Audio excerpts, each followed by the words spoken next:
Today our verse is 1 John chapter 2 verse 26. I write these things to you about those who are trying to deceive you. In 1 John chapter 2 verses 18 to 27, the author writes and warns against the Antichrist. The pericope begins with the words, "Children, it is the last hour, and as you have heard that Antichrist is coming, so now many Antichrists have come. Therefore, we know that it is the last hour." 1 John chapter 2 verse 18.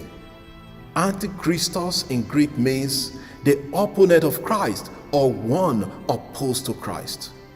John also defines the Antichrist as the enemy or adversary of Christ, or the one who denies that Jesus is the Christ. That is, that Jesus is the Messiah or the Anointed One. You can read 1 John chapter 2 verse 22, chapter 4 verse 3, and 2 John verse 7.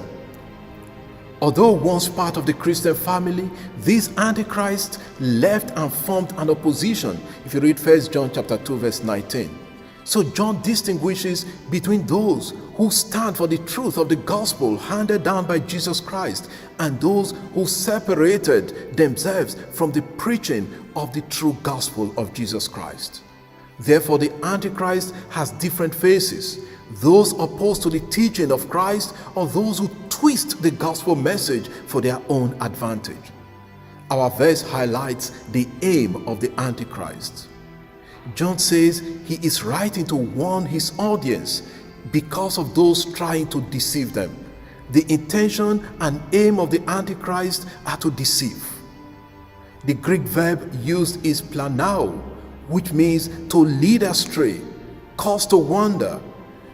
Therefore, figuratively means to mislead or deceive. The intention of the Antichrist is to hide under the guise of the authentic gospel of Jesus Christ, twist the message for their own advantage, to deceive gullible minds.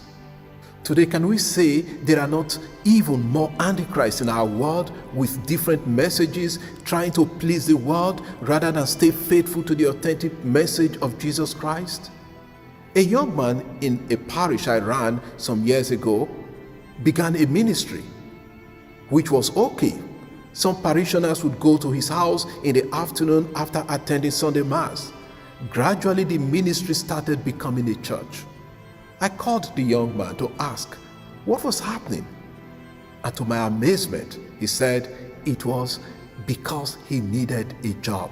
He was doing the ministry because he had no job. I asked him if I offered him a job, if he would stop. Yes, but how much will he likely get from the job compared to what he was already making from the ministry? That is just one instance of what makes people begin their own churches. It is no secret that many people begin their ministries and churches for economic gains, power, money, fame, and control. Once the intention is for a reason other than preaching the message of Jesus Christ, that ministry is antichristos. That can apply to any pastor of souls. It could be a Catholic priest who twists the gospel message for personal gains. We must beware of antichrists today. Lord, save your church from the hands of antichrists. Amen. God bless you. I wish you a lovely day and a happy new year.